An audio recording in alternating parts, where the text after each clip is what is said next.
आज आपण बघणार आहोत बेसनपासून झटपट तयार होणारी डिश थापी वडी। थापट वडी बघणार आहोत। त्यासाठी लागणारे साहित्य आहे 1 वाटी बेसन, 8 ते 10 लसूण पाकळ्या, थोडासा ओल्या खोबऱ्याचा किस, 8 ते 10 हिरव्या मिरच्या, धने पावडर, जिरे पावडर, थोडीशी कोथिंबीर, हळद, चवीनुसार मीठ, मोहरी आणि हिंग। सर्वप्रथम आपण एका मिक्सरच्या भांड्यात लसूण, हिरव्या मिरच्या, थोडीशी कोथिंबीर,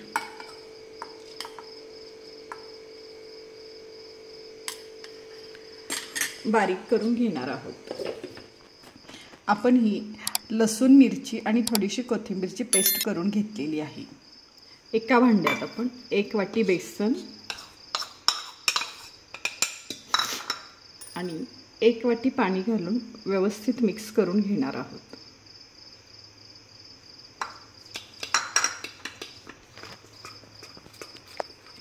अशा प्रकारे आपण बेसन पीठ व्यवस्थित गुठळ्या फोडून मिक्स करून घ्यायचं आहे। 1 वाटी बेसनसाठी 1 वाटी पाणी व्यवस्थित पुरेसं होतं। सर्वप्रथम आता आपण एका कढईमध्ये 4 ते 5 चमचे तेल टाकून घेणार आहोत। तापलेल्या तेलामध्ये आपण 1 चमचा मोहरी टाकून घेणार आहोत।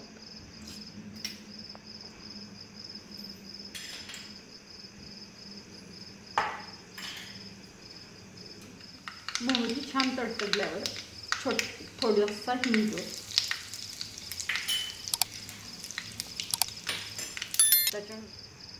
हिंग टाकल्यानंतर आपण लसूण, मिरची आणि कोथिंबीरची पेस्ट टाकायची आहे। त्यानंतर अर्धा चमचा हळद टाकणार आहोत।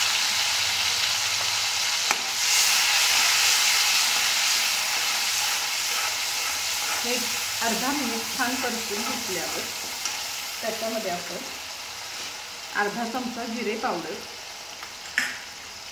आणि अर्धा चमचा धने पावडर टाकणार आहोत।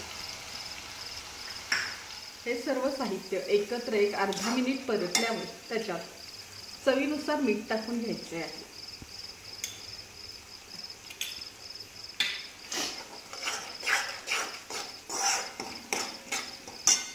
आणि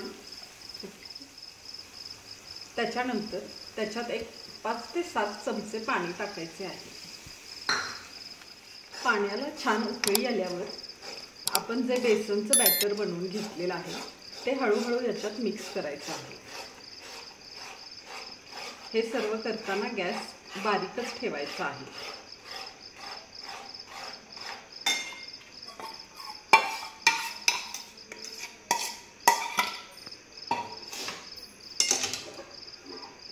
बॅटर व्यवस्थित मिक्स करून घ्यायचं आहे।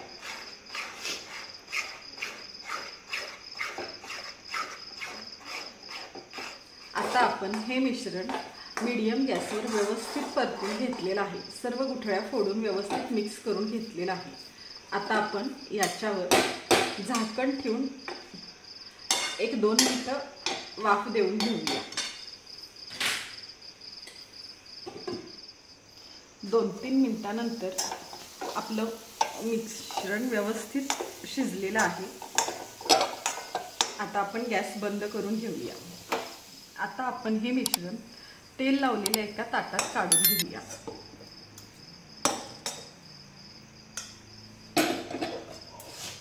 ताटात काढून घेतलेलं मिश्रण आपण एका वाटीला तेल लावून व्यवस्थित पूर्ण ताटात गरम असतानाच पसरून एकसारखे पसरून घेऊया।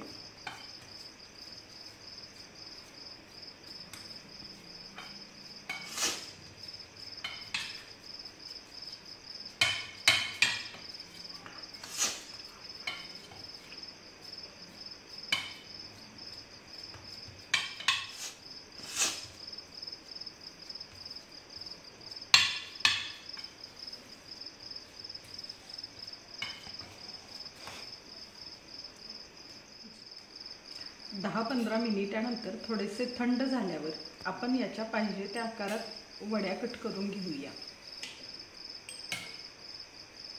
वड्या कट करून झाल्यावर आपण त्याच्यावर ओले खोबरे पसरून घेऊया।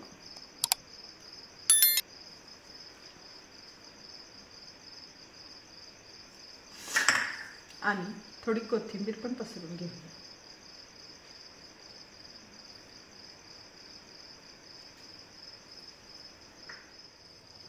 तुम्ही बघू शकता आपली वडी तयार आहे.